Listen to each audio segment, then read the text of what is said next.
महीने में दूसरा कार्यक्रम है रेलवे का। अभी कुछ दिनों पहले बडगाम स्टेशन पर हम सब उपस्थित थे और उस दिन जम्मू कश्मीर के 3 रेलवे स्टेशन का मैं कहूँ कि पुनर्निर्माण और नए प्रकार का इंटरनेशनल स्टैंडर्ड के स्टेशन बनाने का काम प्रारंभ हुआ। और आज फिर से दोबारा हम उपस्थित हैं श्रीनगर रेलवे स्टेशन पर। मैं माननीय प्रधानमंत्री जी तथा भारत के रेल मंत्री अश्विनी वैष्णव जी के प्रति हृदय से कृतज्ञता ज्ञापित करता हूँ। देश के अमृत काल को जम्मू कश्मीर का स्वर्णिम काल बनाकर एक युगांतकारी परिवर्तन माननीय प्रधानमंत्री जी ने किया है। अपने विजन के कारण जम्मू कश्मीर चौमुखी विकास के लिए पूरी प्रतिबद्धता के साथ समर्पित है। State of the art vistadome coach का लोकार्पण भी कुछ समय बाद होगा। पहले जो सुविधाएं विदेशों में उपलब्ध थीं वो सुविधाएं अब जम्मू कश्मीर के नागरिकों को भी सुलभ होंगी, एक्सेसिबल होंगी। मैं समझता हूं कि ये हमारे लिए बड़ी प्रसन्नता की बात है और इसलिए मैं मानता हूं कि विकास भी विरासत भी कि जिस संकल्प के साथ जम्मू कश्मीर आगे बढ़ रहा है उस यात्रा में आज का यह दिन निश्चित रूप से याद रखा जाएगा। विस्टाडोम कोच की बडगाम से बनिहाल की यात्रा सही मायनों में एक लंबी छलांग है। यह अत्याधुनिक सुविधा बदलते हुए जम्मू कश्मीर के लोगों की नई आकांक्षा का प्रतीक है और मैं इस मॉडर्न ट्रैवल एक्सपीरियंस के साधन के लिए जम्मू कश्मीर के सभी नागरिकों तथा देश के अन्य हिस्सों से आने वाले पर्यटकों को बहुत बहुत बधाई देना चाहता हूँ। G20 का जिक्र अभी वैष्णव साहब कर रहे थे। G20 टूरिज्म वर्किंग ग्रुप की ऐतिहासिक श्रीनगर बैठक के बाद से जम्मू कश्मीर में नया आत्मविश्वास पैदा हुआ है।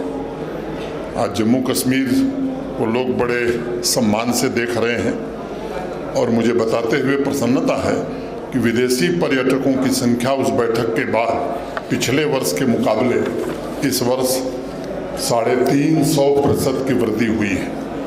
डोमेस्टिक टूरिज्म में जम्मू कश्मीर ने पिछले वर्ष 1,88,00,000 1.88 करोड़ पर्यटकों को होस्ट करके एक नया रिकॉर्ड बनाया था और इस साल सितंबर तक ये आंकड़ा 1,70,00,000 पार कर चुका है। बडगाम बनिहाल ट्रैक पर दौड़ने वाली स्पेशली डिज़ाइन विस्टाडोम कोच से कश्मीर घाटी के टूरिज्म को एक नया बूस्ट मिलेगा और बडगाम, श्रीनगर, अवंतीपुरा, अनंतनाग, काजीकुंड तथा बनिहाल स्टेशन पर रोजगार के नए अवसर उपलब्ध होंगे। समृद्धि की संभावनाओं के दरवाजे खुलेंगे।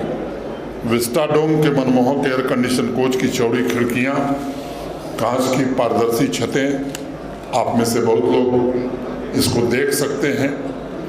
मनोरंजन और रोटेटिंग सीट, मनोरंजन और अपनी पसंद का भोजन मील, ये सारी सुविधाएं उपलब्ध हैं। अब यात्री पहाड़ भी, वादी भी, हरियाली भी और बर्फ भी सबका आनंद एक साथ ले सकेंगे।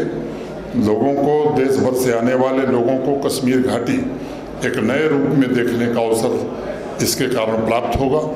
इससे सभी स्टेशन से जुड़े शहर, कस्बे और गांव भी पर्यटन से जुड़ सकेंगे, ऐसा मैं मानता हूं। शांति और समृद्धि ने आज आवाम की सोच में भी बड़ा बदलाव लाने का काम किया है। ये सच है कि जितनी आकांक्षाओं की पूर्ति होती है उतने ही नए सपनों का जन्म होता है। हर एक नागरिक के सपने को पूरा करने के लिए जम्मू कश्मीर का प्रशासन पूरी तरह से प्रतिबद्ध है।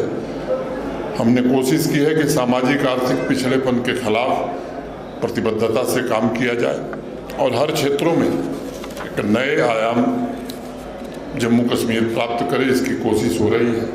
जिस रेल लाइन का जिक्र अभी रेल मंत्री जी कर रहे थे, मुझे बताया गया है कि इस वित्तीय वर्ष में ही कश्मीर कन्याकुमारी से रेल मार्ग के जरिए जुड़ जाएगा। मुझे लगता है कि वो हम सबके लिए एक अच्छा समय होगा और इसके कारण जम्मू कश्मीर की अर्थव्यवस्था भी बढ़ेगी। मुझे उम्मीद है कि आज के विस्टाडोम कोच का लोकार्पण यहाँ की आवाम के सपनों को ऊंची उड़ान का लक्ष्य और जम्मू कश्मीर को पूरी तौर पर एक नई शक्ति देगा। मैं फिर से अश्विनी वैष्णव जी का धन्यवाद करते हुए अपनी बात पूरी करता हूँ। धन्यवाद। जय हिंद।